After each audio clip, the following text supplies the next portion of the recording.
नमस्कार विद्यार्थी मित्रांनो, नोकरी मार्गदर्शक या फ्री एज्युकेशनल चॅनलवरती आपलं सगळ्यांचं स्वागत आहे. महाराष्ट्रातील सर्व सरकारी नोकऱ्यांच्या माहितीसाठी आमच्या चॅनलला सबस्क्राईब करा. एकदम फ्री आहे आणि शेजारी दिलेलं बेल आयकॉनचं बटन देखील दाबा, म्हणजे इथून पुढचे जे व्हिडिओ असतील, नवीन व्हिडिओ, त्याच्या नोटिफिकेशन्स ह्या तुम्हाला लवकरात लवकर मिळत जातील आणि ज्याचा निश्चितच तुम्हाला परीक्षेमध्ये फायदा होईल.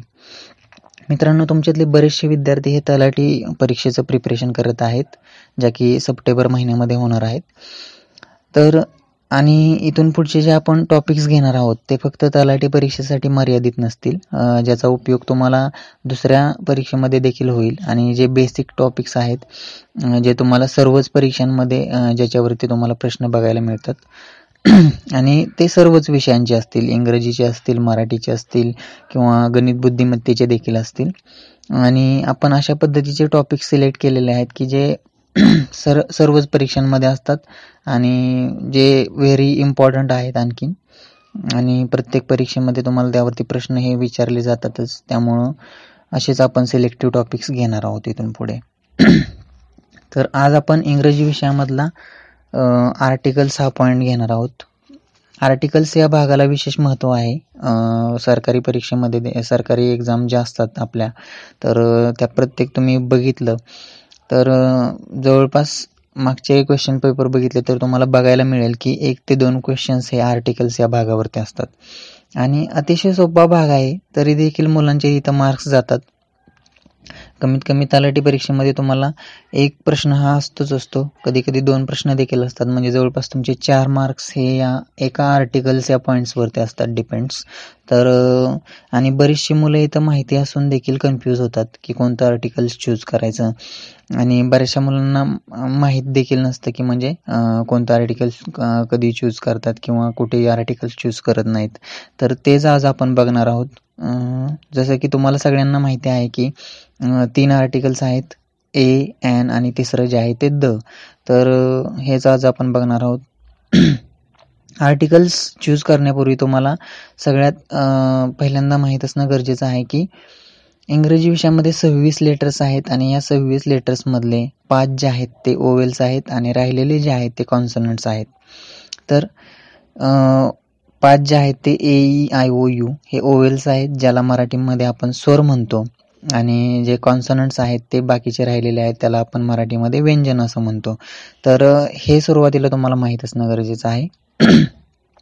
तर पहिलं जे आर्टिकल आहे ते आहे एन, आणि हे यूज करण्यासाठी फक्त एकच कंडिशन आहे, कोणत्याही एकवचनी नामाची सुरुवात जर ओवेल्स न होत असेल, ओवेल्स म्हणजे AEIOU यापैकी कोणत्याही एका ओवेल्सनं जर सुरुवात होत असेल तर त्या नामापूर्वी आपण काय करणार आहोत, ॲन हे आर्टिकल यूज करणार आहोत. इथं एक्झाम्पल तुम्ही बघा, ॲन ॲपल. तर ॲपल हे काय आहे, नाम आहे, आणि या नामाची सुरुवात कशानं होते, ए या लेटरनं होते, आणि ए हे लेटर काय आहे, ओवेल्स आहे. त्यामुळे आपण ॲपल या नामापूर्वी ॲन ॲपल म्हणजेच ॲन हे आर्टिकल यूज करणार आहोत. त्यानंतर आईस्क्रीम, आईस्क्रीममधला आय जो आहे तो काय आहे, ओवेल्स आहे, त्यामुळं आपण आईस्क्रीम पूर्वी ॲन हे आर्टिकल यूज करणार आहोत. तसंच एलिफंट, एलिफंटमधला ई देखील काय आहे, ओवेल्स आहे, तर म्हणूनच आपण ॲन हे आर्टिकल यूज करणार आहोत.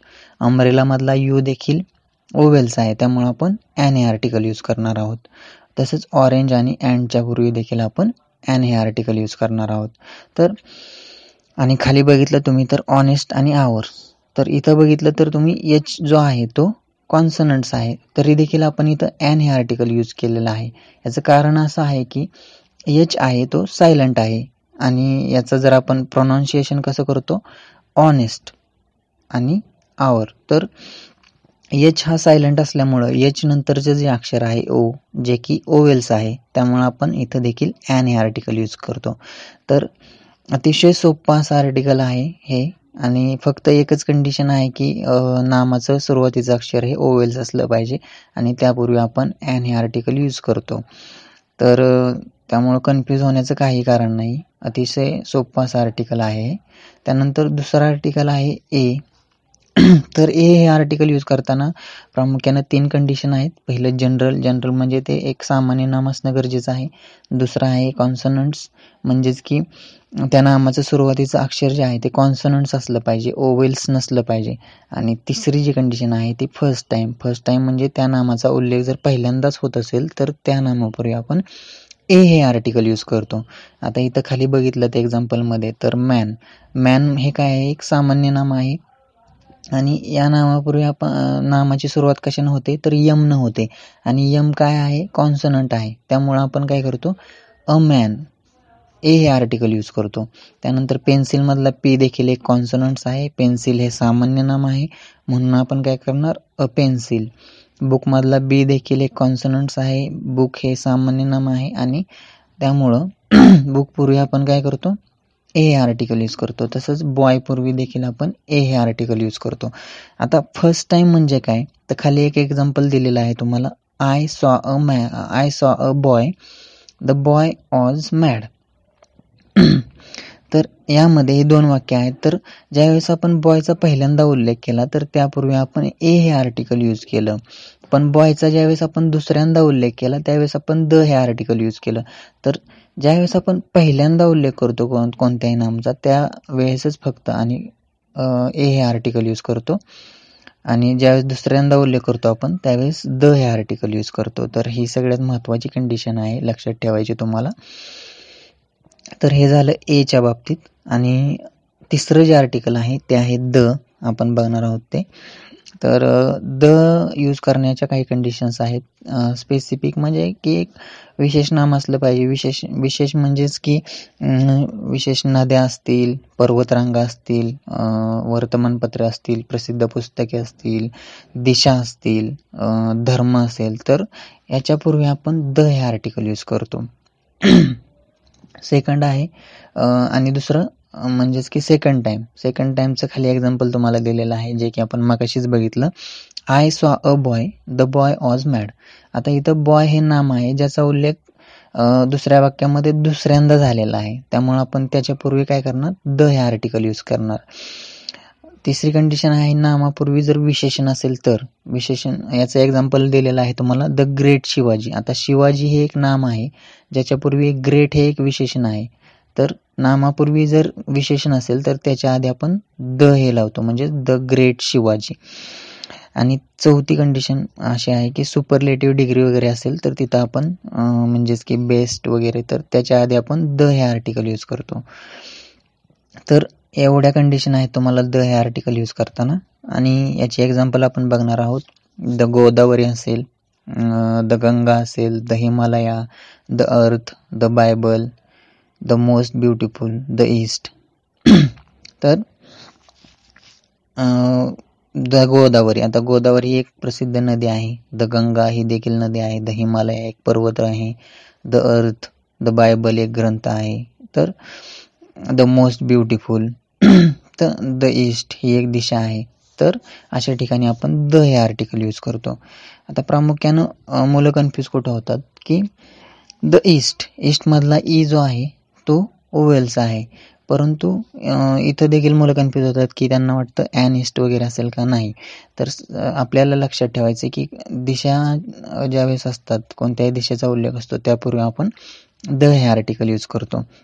आता द इंडियन एक्सप्रेस काय आहे, एक वृत्तपत्र आहे. इथं काय आहे, आय जो आहे तो ओवेल्स आहे. इथं देखील त्यांना वाटतं की ॲन इंडियन एक्सप्रेस वगैरे, नाही. तर एखादा वृत्तपत्र असेल तर त्याच्यापूर्वी आपण द हे आर्टिकल यूज करतो. द अर्थ, द एअर देखील काय आहे, ए जो आहे तो ओवेल्स आहे. परंतु एअर काय आहे, हवामान दर्शवतं. त्यामुळं कोणतं हवामान दर्शवणारा शब्द असेल कोणताही तर त्यापूर्वी आपण द हे आर्टिकल यूज करतो. त्यानंतर I am going to the ऑफिसमधला ओ देखील ओवेल्स आहे, परंतु इथं आपण ॲन नाही तर द हे आर्टिकल यूज करतो. तर अशा प्रकारे तुम्हाला आर्टिकल्स चूज करायचे आहेत. परत पहिल्यांदा बघू, ॲन हे आर्टिकल कधी, जर कोणत्याही एकवचनी नामाची सुरुवात जर ओवेल्स नव्हतं असेल तर ॲन आपण यूज करतो. त्यानंतर हे आर्टिकल कधी यूज करतो, कोणत्याही एकवचनी नामाची सुरुवात म्हणजे सामान्य नाम असलं पाहिजे ते, त्याची सुरुवात जी आहे ती कॉन्सनंट्सनं झाली पाहिजे आणि पहिल्यांदाच उल्लेख करत असेल तर तिथं आपण हे आर्टिकल यूज करतो. आणि द हे आर्टिकल कधी यूज करतो तर विशेष नाम असेल, नद्या, पर्वतरांगा, वर्तमानपत्रे, प्रसिद्ध पुस्तके, दिशा, धर्म यांचा उल्लेख असेल तर त्याच्यापूर्वी आपण द हे आर्टिकल यूज करतो. आणि जर दुसऱ्यांदा उल्लेख होत असेल तरी देखील आपण एखाद्या नामाचा दुसऱ्यांदा उल्लेख होत असेल तर तरी देखील आपण द हे आर्टिकल यूज करतो. आणि नामापूर्वी विशेषण असेल तरी देखील आपण द हे आर्टिकल यूज करतो. सुपरलेटिव्ह डिग्री असेल तरी त्याच्या आधी आपण द हे आर्टिकल यूज करतो. तर एवढंच आहे मित्रांनो. आणि याचे तुम्ही एक्झाम्पल आहेत, जास्तीत जास्त सराव करा जेणेकरून तुमचे मार्क्स जे आहेत ते जाणार नाहीत. जवळपास 4 मार्क तुम्ही या पॉईंट्समधून तुम्हाला मिळू शकतात. आणि एक टॉपिक वाईज अभ्यास करा ज्याचा परीक्षेमध्ये फायदा होईल. प्रत्येक टॉपिक क्लिअर कसा करायचा हे बघा, कारण बेसिक टॉपिक्स क्लिअर असणं तुमचं गरजेचं आहे. कमीत कमी तुमचे बेसिक टॉपिक्स क्लिअर असले तर जे तुमचे हातातले मार्क्स आहेत ते तरी जाणार नाहीत. आणि निश्चितच जर बेसिक पॉईंट्स क्लिअर असतील तरी तुम्हाला स्कोर वाढायला मदत होते. तुमच्या हातातले मार्क्स जात नाहीत आणि त्याचा परीक्षेमध्ये तुम्हाला निश्चितच फायदा होतो. टॉपिक्स वाईज अभ्यास करा आणि इथून पुढचे लेक्चर्स जे असतील तर असेच टॉपिक वाईज असतील आणि महत्त्वाचे टॉपिक्सच आपण घेणार आहोत ज्याचा तुम्हाला फायदा होईल. तर आजच्या लेक्चरमध्ये एवढंच. व्हिडिओ आवडला असेल तर लाईक करा, मित्रांना शेअर करा तुमच्या, आणि चॅनल सबस्क्राईब केला नसेल तर करा. बेल आयकॉनचं बटन देखील दाबा म्हणजे व्हिडिओच्या नोटिफिकेशन्स ह्या तुम्हाला मिळत जातील. तर धन्यवाद मित्रांनो.